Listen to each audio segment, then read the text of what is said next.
tutorial, I'm going to be showing you how to create a histogram or a bar graph by hand. And the very first thing you need to do is have some data, which we have here. There's 20 students, and they were asked how many hours of homework do they have each week, or do they spend each week. And the very beginning of this process was to figure out how many bars we're going to need if we're going to plan out creating this graph. And usually between 5 and 12 is pretty typical. So the question is going to have us creating a table with frequencies, how many, and relative frequencies, the percents. There's some graph paper here to actually build our graph, and then a couple questions afterwards. And this will be a good introduction, and we'll give some more practice. You'll get some more practice in, I'm sure, in your class. So let's begin with looking at the data and figuring out how wide to make each bar. If we're going to aim to have, let's say, 5 bars, like the question's asking us to create, if we're going to have 5 bars here, we're going to need to break up the range into 5 equal pieces. So we're going to follow this formula, which is called the class width formula, which is exactly what I just mentioned. And we're going to take the range and split it up into different bars. So how many bars you're planning out. So the range goes from 21 to 2. So the max minus the min, 21 minus 2 is 19. 19 divided by the number of bars that we're aiming for, which is 5, comes out to be 3.8. What you want to do with that result is always round it up. So 3.8 rounded up would be 4.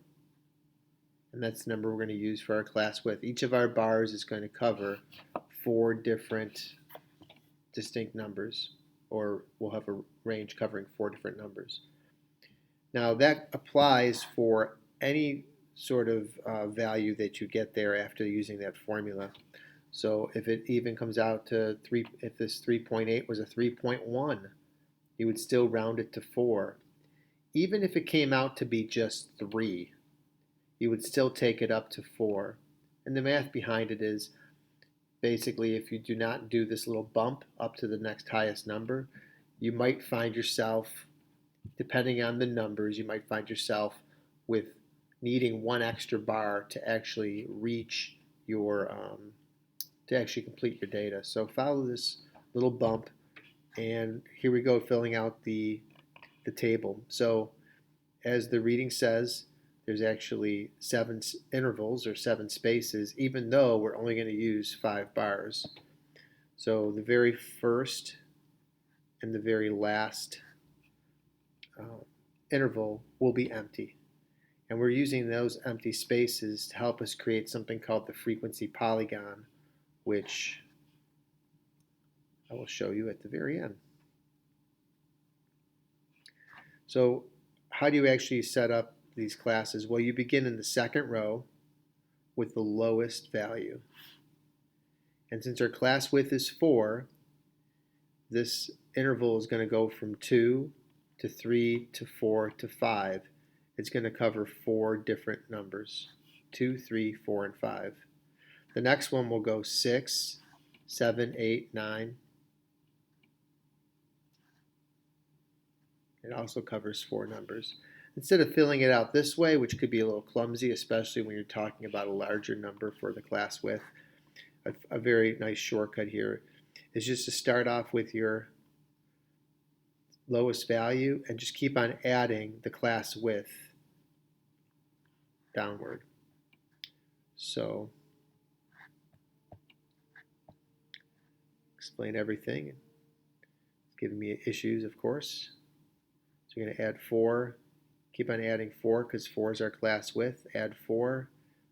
Add 4. And also you want to subtract 4 from 2 to get negative 2. Now that gives us the left end of each of our intervals or classes. Now we just need to complete the right end. So if we're figuring out where 10 will end at 13 because the next bar starts at 14. And we'll go 14 to 17, 18 to 21, and even backwards. -2 up to +1 hour. And we're still left with one more interval to fill out. 22 would end up ending at 25. So that last interval, 22, 23, 24, 25, covers 4 numbers. Another interesting and useful fact is that the right edges of each of these, the right boundaries of each of these intervals are also going up by 4. So if that one ended at 21, this one's going to end at 25. After this, it's just gathering up how many from each of these categories or each of these classes are in each of these intervals. So we didn't have, and there's this area here for tally marks. The tallies are just ways for us to keep score with little scratches. So there weren't any students in the first interval or the last. Between 2 and 5, that's not what I wanted. Between 2 and 5, we've got 1,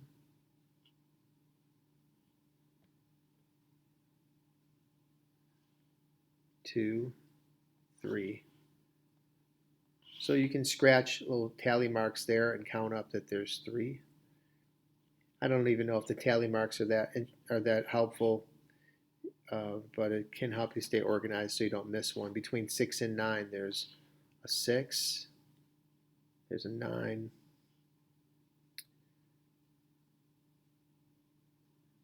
and that's it. So there's only 2. So you can ignore the tallies and just count up if you'd like. Between 10 and 13, and I'm just lightly crossing out the answers too. Between 10 and 13, there's 1, 2, 2, 3. Between 14 and 17, 1, 2, 3, 4, 5, 6, 7. And 18 to 21, there's 1, 2, 3, 4, 5. So the frequency is how many appear in each interval. The relative frequency is the percentage that appears in each interval. So we got 0% and 0%. 3 out of 20 comes out to be 15%, or 0.15. 2 out of 20 is 10%. 3 again is 15%. 7 out of 20 would be 35%, and 5 out of 20 would be 25%. Those would be our relative frequencies. After this, we have to take this information and create a histogram out of it.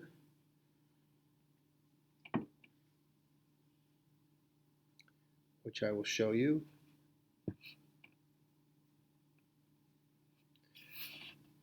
All right, so what you're noticing about my histogram is that you can see that there's the height of 7 here. But why did I use letters here? Well, my philosophy is something that's become growing more and more popular, is try to create a graph that has the least amount of details that also tells the right amount of the story. So what I decided to do is letter the classes A through G so that I didn't have to litter the x-axis with all those numbers, or even have numbers at all. And those letters could be a lot smaller so that they don't distract. I also scaled by a half space going up so that the graph would be a little taller and fill the paper. And that's one way to actually create the frequency histogram. If I wanted to list the relative frequencies here instead, I could have also put the percentages here instead of the frequencies. The question is asking me to create the frequency polygon, or the frequency histogram, which I have done, but also to create the frequency polygon. So the frequency polygon is a jagged line that connects the midpoints of each of these intervals, and it's the reason why we have included an empty space both to the left and to the right of our 5 bars that we've planned for. So connecting those midpoints together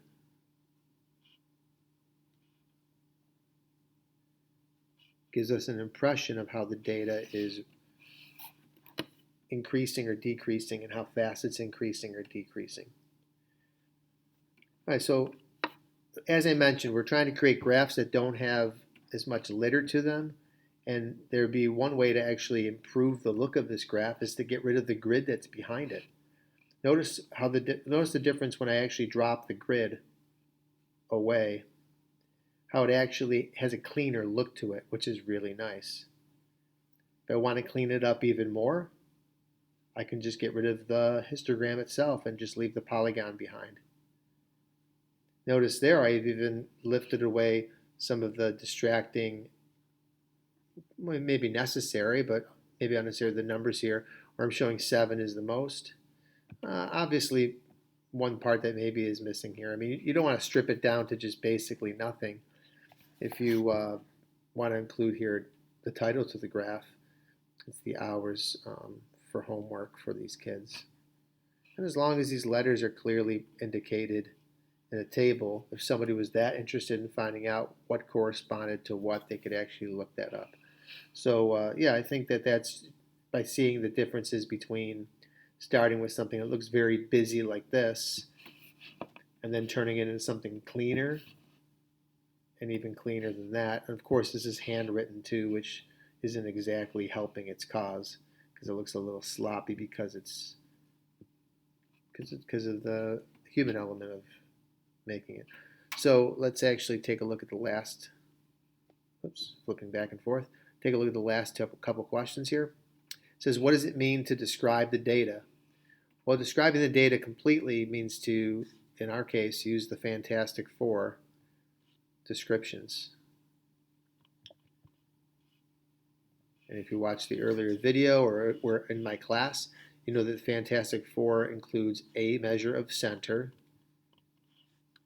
a measure of the spread, the shape, and anything that's odd about the data, like an outlier or any gaps. So to figure out the center, we need a choice of mean, median, mode, or mid-range. I'll choose the mean, and I can find the mean by adding them all together and dividing by 20, which I can figure out on my calculator. The spread and how it's spread, I could use the range or the standard deviation or the IQR to describe it.